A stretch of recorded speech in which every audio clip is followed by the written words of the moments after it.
Yes, man.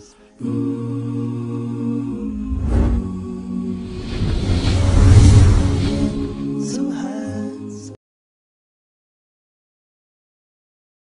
That's a really awesome question. A lot of people ask me that. I've heard this question via email. I've had personal conversations with people all along these lines. What kind of God is he that creates me and then gives me the option and then creates hell, and knowing that I'm going to disbelieve in him, end up in hell? The bottom line of this line of questioning is you want to blame God for going into hell. That's the bottom line. And the other bottom line is you feel as though you've one-upped God because you come up with a logical criticism, something God himself didn't think of. Or if God is so perfect, how come he didn't, or he's so merciful, how come he didn't take his mercy into account in creating hell? The way the Muslim approaches this is actually from a very fundamental point of view, not a philosophical one. The fundamental approach the Muslim has is God introduces himself to us in the Quran by saying, Alhamdulillah. All praise and gratitude belongs to God, belongs to Allah. Everything he does is praiseworthy, everything he does is perfect. That's our belief about God. God is perfect in every way. And everything he does should be appreciated, we should thank him for. After he tells us that nature of himself, immediately he tells us Rabbil Alameen, which means he's the master of all people and all nations. Now think about the word master. A master has complete authority over slaves, yes? And a master can punish slaves, reward them, leave them be, give them lots of work, give them no work. It's entirely up to the master. Right. Now, before God even told us he's a master, he already established that all praise and gratitude belong to him. Everything he does is praiseworthy. Everything he does is wonderful. You can't exactly say that about any other master. Any other master will do things that are, that are oppressive, that are unfair. That's what a slave can expect. They can expect to be coerced. They can expect to be tortured, etc., etc. But God first, before he even tells us he's a master, he says he's a praiseworthy master. Right. Then he goes on to say he's unimaginably merciful as a master.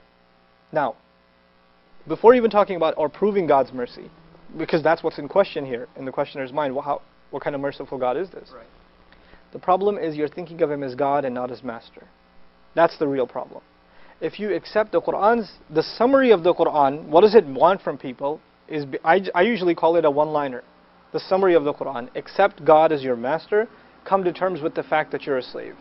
If you come to terms with that fact and learn to trust him as a master, then everything he's done, everything he's created has a purpose, has wisdom. If you haven't come to terms with the fact that he's your master, he has authority over you. He's just someone who created you, and after that you have the right to question him and to criticize him and to do that. Then you've missed the fundamental premise of the Quran. Muslims don't ask these questions. Why not? Because we've accepted God as master.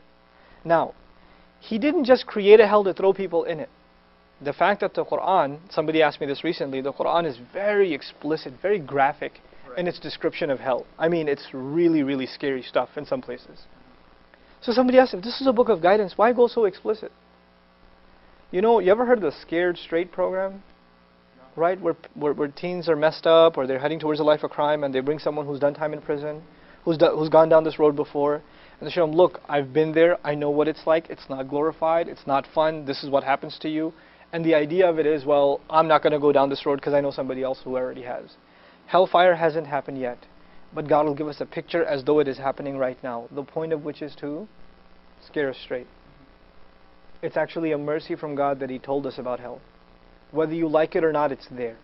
Whether you come to terms with it or not, it's there. Whether you're uncomfortable with the idea of hell or not, it's there.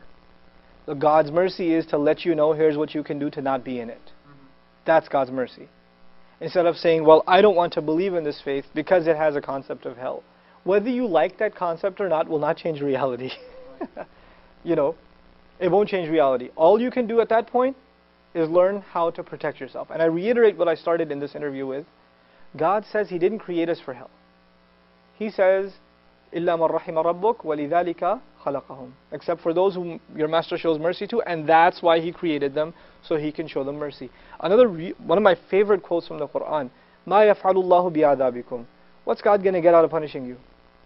What's he going to do punishing you? He doesn't want to. He doesn't want to punish you. Our image of God has to be one that wants to be merciful, not one that wants to punish. That is not the image that we have in the Quran. And even the mention of punishment, in and of itself, is an act of mercy from God.